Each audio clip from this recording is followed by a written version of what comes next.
the holder base of a token are, yeah, with a lot of these tokens is just the biggest cesspool of retards imaginable. There was a NFT mint today for Mochi for its NFT, and they were 10 minutes late with the minting, right? You had to wait 10 minutes after the minting date to mint.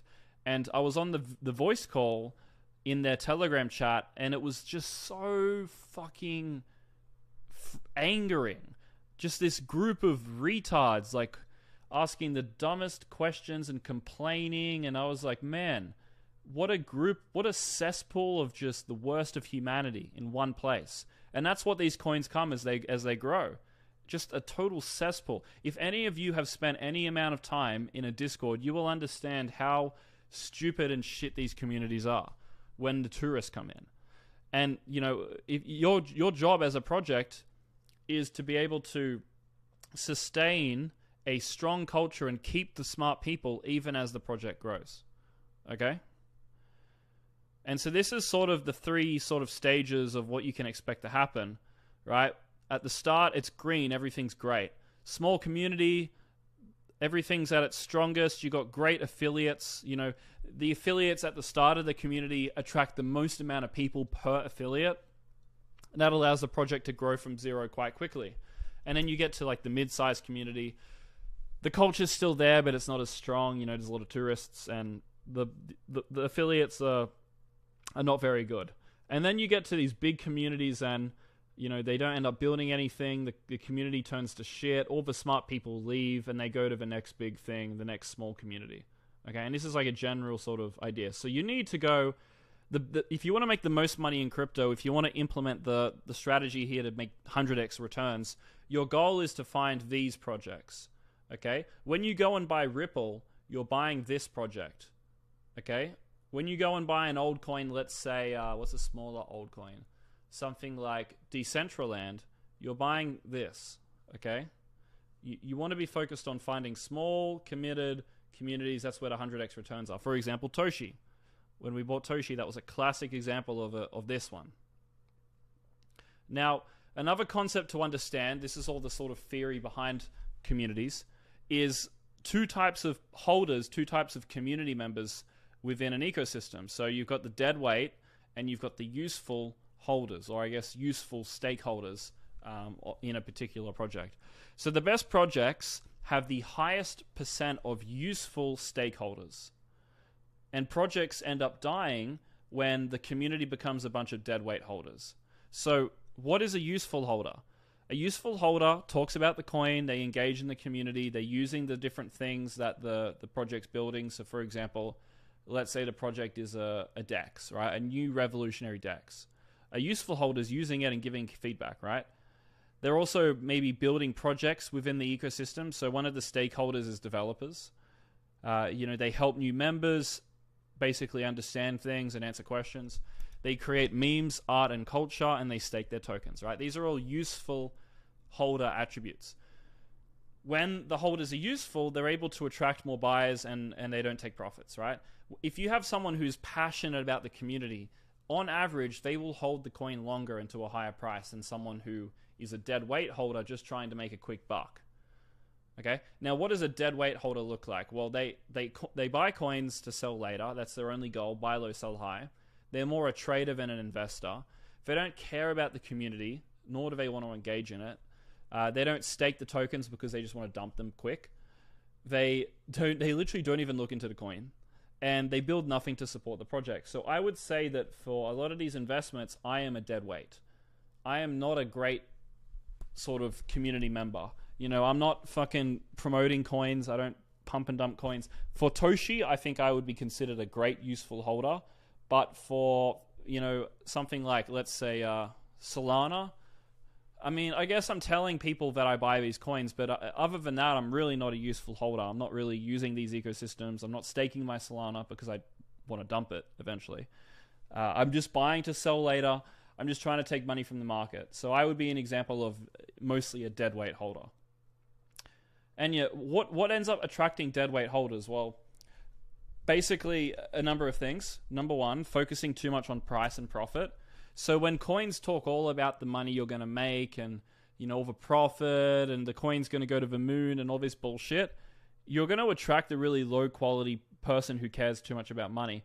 It's the same thing with dating. If your approach to get girls is to drive around in a Lamborghini and talk about how much money you have and wear designer clothes, you're probably going to, flashy designer clothes, you're probably going to attract the type of woman who wants you for your money. And if she wants you for your money, she's probably not going to stick around. Same thing with community. You attract people with money, they're probably just going to want money and they're probably not going to stick around. If you attract people with good times, culture, vibes, changing the future, building something to help other people, you're going to attract a much higher quality community member, someone who's more likely to be a useful stakeholder. Another problem is if you bring the wrong influencers on. So some influencers have a community of people just trying to, flip a coin. Bad idea. You want to invite influencers who will talk about the coin, not just in terms of how much money it can make, but how it's actually going to transform the future. And another problem is, not having an ecosystem, in inviting ecosystem for people to participate in. So you're not going to get a useful holder unless they want to be useful. For example, I am a deadweight holder, but with Monad, I am a useful holder. I'm telling everyone about Monad. I was actually spending time in their Discord. I very rarely do this because I'm so busy doing things, right? But Monad was this one exception where it actually fucking got me. They actually turned me into a useful stakeholder. They did it.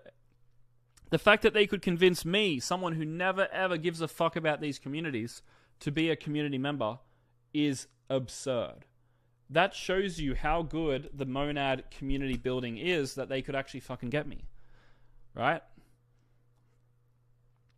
And a really core concept you need to understand about communities is that a good community, a really great community, is almost indistinguishable from a cult. And I would say that coins aren't necessarily directly cults, but there is a lot of attributes of a cult which you see in the best performing assets in crypto. Because when you think about it, right? Let's imagine a coin goes up 100x. You buy it at $1, it's now $100. You put in 10 grand, you're now a millionaire, right? That's probably your first million you've ever seen. In what universe would you not sell? Well, actually, a lot of people don't sell when these coins go 100x. And that's what enables these coins to go 100x. So why did they not sell? Well, number one, they're fanatical cult members. So when you're a cult member of something, you don't want to leave. You're not allowed to leave. They would want to see you die before you ever left the cult. And also, another thing is people have locked coins. So if you hit 100x, but you're locked for 5 years, in the Hex staking scheme, then it can go up 1,000,000x. You can't sell. There's nothing you can do. So those two attributes is what, makes a coin go up 100x. The most important one, in my opinion, is, how many fanatical cult members are there? So let's analyze a cult in crypto as a case study for, an idea of a good community. Now, I don't endorse you to buy Hex. I think Richard Hart's a terrible human being. He's a psycho. He's manipulative. He's the definition of a cult leader. And I'm going to explain to you how that is. So there's a sort of post here about Hex. It is a bit of a scam, in my opinion. Now, does that mean you can't buy Hex and make money from it? No, you can absolutely make money from Hex. I know people who've made millions from Hex. But you have to be careful with these sort of coins not to get sucked into it. So what Hex does is they use expertly created FOMO marketing tactics. They build a cult-like group around itself, and they use deceptive numbers and comparisons to make it seem legitimate. So Hex is a very interesting project. What they do is you basically lock up your Hex tokens, and they give you a return on your money, right? You lock $100 and they give you X% a year, okay? They compare this staking process, this yield generation process, as the first high yield blockchain certificate of deposit. So they call it a certificate of deposit, right? The difference between a traditional certificate of deposit is that when you lock up, let's say $1,000, they go off and they lend that money to someone else. that money that is lent to someone else, they have to pay back with interest. So that you lend someone $1,000, they've got $1,000. In a month, they have to pay back 1,050, right? For example. So when they hand back 1,050, you would receive extra money than you put in, right? Maybe you split it 50-50, right? And you get back $1,025 a month later. So you made $25 profit. That's what a traditional certificate of deposit looks like. But with Hex, you lock up your tokens. Where do they get the money from to pay you out interest? They just print more tokens, which is completely fucking retarded. They literally print more Hex to give it to you. So there's no yield generation, it's just inflation. There's no loans, so there's no actual like genuine value, and there's no utility because it's not being used for anything. It's just printing money for the sake of printing money. And if you look into the history of Richard Hart, he has a history of getting him involved in these sort of in similar things to this, and he has a history of I think he used to be a hypnotist or something, right? And if you look at this photo here, you can sort of see it, right? So let's look at some characteristics of a cult right now that we've gone over Hex. They're focused on a living leader to whom displays excessively zealous, unquestioning commitment. That's exactly Richard Hart. The group is preoccupied with bringing in new members, so that's all they talk about, bringing in new people. They're all preoccupied with making money. That's all they talk about. You're not allowed to question anything, right? You're not allowed to have doubts. For example, I put a video out on YouTube called How This Man Scammed the Whole of Crypto, and this was my most hated video on YouTube by 10x. And all the comments are saying shit like, "You made me want to invest in PLS. Thanks, Glowny.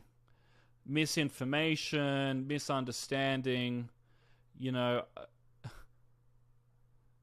Buy some Hex. Right now is the best time to buy.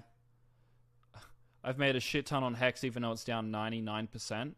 Guess you missed the boat. This token will exist for forever, with or without RH. Great clickbait, though." Like, there's so many fucking comments hating on me, and everything I said in this video was completely reasonable. Now, some people agreed with me. And look, this guy's like, "Have you taken the time to understand the code?" What else we got? You know F all about Richard Hart and Hex. This guy is absolutely clueless. Funny how you did not debunk the arguments of Richard. Quotes you use to frame it.